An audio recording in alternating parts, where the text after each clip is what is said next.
The objective today is to describe reasons why DNS is useful and necessary. So I started here by putting hsd2.org's IP address right here, 128.08.105.83.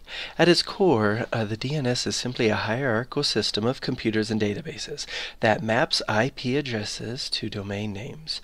It enables Internet users to connect human language locations on the Internet with numeric addresses used by IP.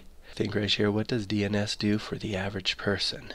So what I like to compare it to is this Yellow Pages. You may never have heard of it at this age, but back in my day, you could look up somebody's name here and find their telephone number. Once you have their number, you can call them, right? And yeah, maybe even if you don't know them, or you had just met them. If I had just found out about a brand new website, I can type the website's name and the DNS domain name servers will give me their IP address so I can communicate with the website or see the website.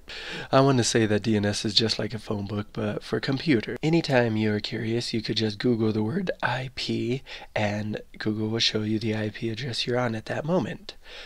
I was doing a lot of research for this presentation today, and apparently D-Link has had some really negative reviews, so don't use any products from D-Link.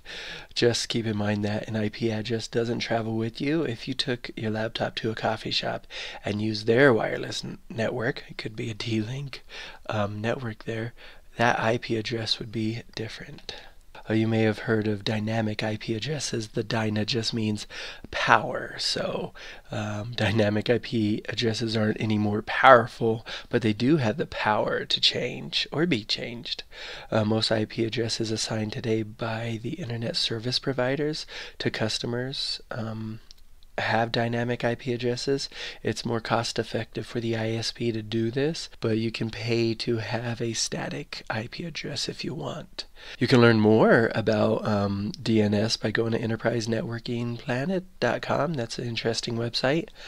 Especially in the world of mobile devices, it is very common for a device to lose an IP address and reacquire one, entering a tunnel, flying on a plane, or even moving from one Wi-Fi hotspot to the next. So even if your connection is interrupted briefly, like the tunnel example here, then that IP address may be different when you reacquire a signal. Think right here, why would cell phones constantly change IP addresses? And then every time the UE is restarted, or even when moving across an invisible network boundary that you're not even aware of, your IP address is likely to change. So here's a good diagram of how DNS servers work. You can be the green laptop here. Thanks for the directions. Now go find lots of great information. So this computer asked for directions on how to get to a particular website.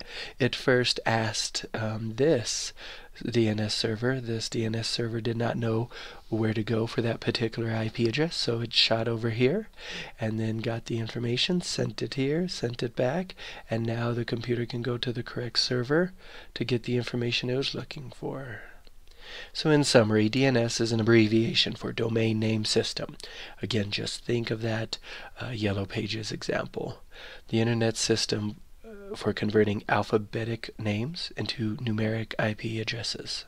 This system, however, was not designed to be secure, and that has resulted in some major security incidents over time. The DNS is not centralized, but it's not completely autonomous and distributed like routing either.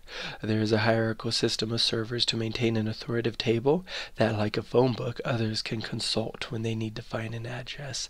And that is just really fascinating. We'll go more into it later, but the idea that not all DNS servers are the same. They have a hierarchy to it. Some are higher than others. Okay, and like I promised, we'll go into that a little bit later. Why does the internet use IP addresses? Why don't we need to know IP addresses at all? Why do we need a domain name system? Why don't we all maintain our own DNS servers?